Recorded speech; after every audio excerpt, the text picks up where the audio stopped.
ये पानी भी कितना ठंडा है। पानी में हाथ डालते ही ऐसा लग रहा है कि ये हाथ जम जाएंगे भाई। अजी पानी तो ठंडा होगा ही, दिसंबर का महीना जो चल रहा है, पहाड़ों पर बर्फ ही बर्फ गिर रही है तो सर्द हवाएं काफी बढ़ गई हैं। और ये ठंड के महीने में तो हम गरीबों के लिए काटना और भी मुश्किल भरा टाइम हो जाता है। माँ बाबूजी, अगर आप दोनों ने दातुन कर लिया तो अंदर आ जाइए, खाना तैयार है। वो दोनों अंदर आ जाते हैं। बहू, नवीन अभी तक काम से लौटा नहीं, उसे आ जाने दे, फिर आग जला लेना। थोड़ी आग भी ताप लेगा और गर्मा गर्म रोटी भी खा लेगा। जाने मेरा बच्चा इतनी कड़कड़ाती ठंड में एक कमीज में बिना स्वेटर जैकेट के कैसे काम कर रहा होगा।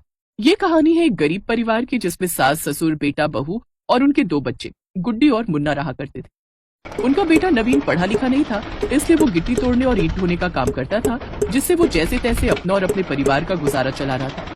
दिसंबर का महीना था और बाहर जोरों की ठंड पड़ रही। नवीन का परिवार मिट्टी के बने कच्चे मकान में रहता था। शाम को नवीन घर लौटता है तो बुरी तरह ठंड से कांप रहा था। ओह अनीता, जल्दी से चूल्हा जला दे, आज तो गजब की ठंड है। देख तो कैसे कांप रहा है। इसे कहा भी था अपने लिए स्वेटर ले ले, हमें तो घर में रहना है, लेकिन ये तो बाहर कमाने जाता है। खरीद लूंगा बाबूजी, वो भी खरीद लूंगा, लेकिन अभी तो काम मंदा है। इस वक्त तो खाने पीने को मिल जाए वही काफी है। अनीता ने जल्दी से चूल्हे में आग जलाई, जिसकी तपन से नवीन को थोड़ी गर्माहट मिली। खाना खाने के बाद वो सब रात को एक ही रजाई के अंदर सो गए, क्योंकि उनके पास ओढ़ने को वही एक रजाई थी जो कई साल पुरानी थी। ओह, एकदम से ठंड काफी बढ़ गई है, ऊपर से ये रजाई भी काफी पुरानी हो गई है। लगता है इस बार नई रजाई लेनी ही पड़ेगी। हाँ माँ, इस रजाई में हमें भी ठंड लगती है, आप हमारे लिए नई रजाई ले आओ ना। ये सुनकर नवीन और अनीता की आंखें भर आती हैं, क्योंकि वो उन्हें कैसे बताते कि उस वक्त वो 2 वक्त की रोटी भी बड़ी मुश्किल से खा पा रहे थे। ऐसे ही जैसे तैसे उनके दिन कट रहे थे। एक रोज किसी ने सुबह सुबह उनका दरवाजा खटखटाया। अरे बहू, इतनी सुबह सुबह कौन दरवाजा खटखटा रहा है, जा जाकर देख तो। अनीता जैसे ही दरवाजा खोलती है, सामने उसके मामा मामी खड़े थे। अरे, ये अचानक यहाँ क्यों चले आए? अरे क्या हुआ अनीता, तूने पहचाना नहीं क्या मामी को? अरे नहीं, कैसे नहीं पहचानूंगी, आप अंदर आइए ना। नमस्ते मामा जी, नमस्ते मामी जी। अनीता के मामा मामी जैसे ही घर के अंदर आते हैं तो उसके गरीब ससुराल को देखकर नाक सिकोड़ते हैं। ये जीजी ने भी ना जाने किस घर में अनीता का ब्याह कर दिया है। उसकी ये बात उसके गरीब सास ससुर सुन लेते हैं, लेकिन वो उनसे कुछ नहीं कहते। बहन जी, आप बहू के रिश्तेदार हैं तो इस नाते हम समधी समधन हुए, आइए गले लग जाइए। नहीं, वो मुझे गले लगना पसंद नहीं। ये सुनकर सास चुप हो गई। तभी नवीन ने बात पलटते हुए कहा, वैसे मामा जी कैसे आना हुआ? मेरा मतलब है आने की कोई खबर नहीं दी, फोन कर देते तो लेने आ जाता। दामाद जी, हम तो यहाँ घूमने फिरने आए थे, लेकिन ठंड के चलते रास्ते बंद हैं तो सोचा यही रुक जाएं। ये ठीक किया आपने, ये भी आपका अपना ही घर है। अनीता अपने गरीब ससुराल के हालातों को अच्छे से समझती थी। वो ये भी जानती थी कि उसके गरीब ससुराल में एक ही रजाई है।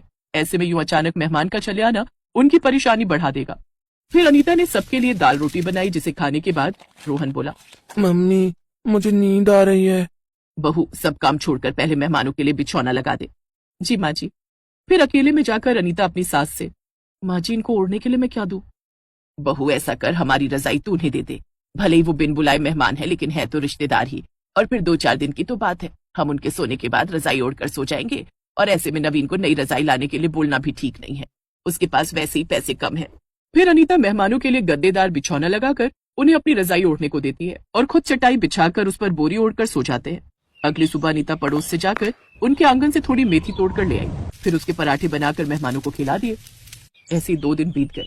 ना जाने ननद जी ने भी किस गरीब घर में अपनी बेटी दे दी। इन्होंने तो हमें ठंड में मार ही डाला, एक पतली सी रजाई देकर। इस रजाई को देखकर तो लगता है ये इसकी सास के ब्याह में मिली होगी। भाग्यवान, जो भी बोलना है सोच समझ कर बोलो। एक तो उन्होंने हमें अपनी रजाई दे दी ताकि हम अच्छे से सो सके, और एक तुम हो कि इन्हें ही बातें सुना रही हो। तुम तो चुप ही रहो, मैं तो अब होटल में जाकर रहूंगी। वो अपना बैग उठाकर चल पड़ती है। भाई साहब, बहन जी माफ करना, उसकी तरफ से मैं माफी मांगता हूँ। आपने जितना भी हमारे लिए किया वो बहुत था। ये कहकर वो भी वहां से चला जाता है। उधर इतनी ठंड में सीलन में सोने की वजह से बूढ़े सास ससुर की कमर में दर्द होने लगता है। फिर रात को खाना खाने के बाद, ओहो, ये दर्द तो जा ही नहीं रहा। लाइए माँ जी, मैं आपकी पीठ पर गर्म तेल से मालिश कर देती हूँ। कि तभी कोई उनका दरवाजा खटखटाता है। नवीन दरवाजा खोलता है तो बाहर कोई अनजान मेहमान खड़े होते हैं। देखिए, ठंड के कारण हमारी ट्रेन लेट हो गई है और आसपास कोई होटल भी खाली नहीं है, साथ में छोटा बच्चा भी है। क्या आप हमें यहाँ सुबह तक रुकने दे सकते हैं? हाँ, क्यों नहीं, वैसे भी मेहमान तो भगवान समान होता है। लेकिन बेटा, हम लोग गरीब हैं, ये टूटा फूटा सा घर है और ओढ़ने के लिए ये पतली सी रजाई, अगर तुम इसमें रात गुजार सको तो। नहीं माँ, मैं अपनी रजाई नहीं दूंगा। आपको याद है 2 दिन पहले जब आपके मामा मामी आए थे तो हमने उन्हें अपनी रजाई दे दी थी। तो हमें कैसे बोरी ओढ़ कर सोना पड़ा था। ये सुनकर उनका दिल पसीज जाता है। अब घबराइए मत आंटी जी, हमने ये नई रजाई शॉपिंग करते हुए खरीदी थी तो हम यही ओढ़ लेंगे। फिर अनीता उनके लिए आग जलाती है और साग और रोटी बनाकर सबको खाने को देती है। उसके हाथ का बना खाना सबको बड़ा पसंद आता है। फिर वो उनके लिए गद्दा लगाकर बिस्तर करती है और खुद जमीन पर चटाई और बोरी बिछाकर सोते हैं। देर रात तक वो सब बातें करते हैं। बातों ही बातों में उनको उनके हालात पता चलते हैं।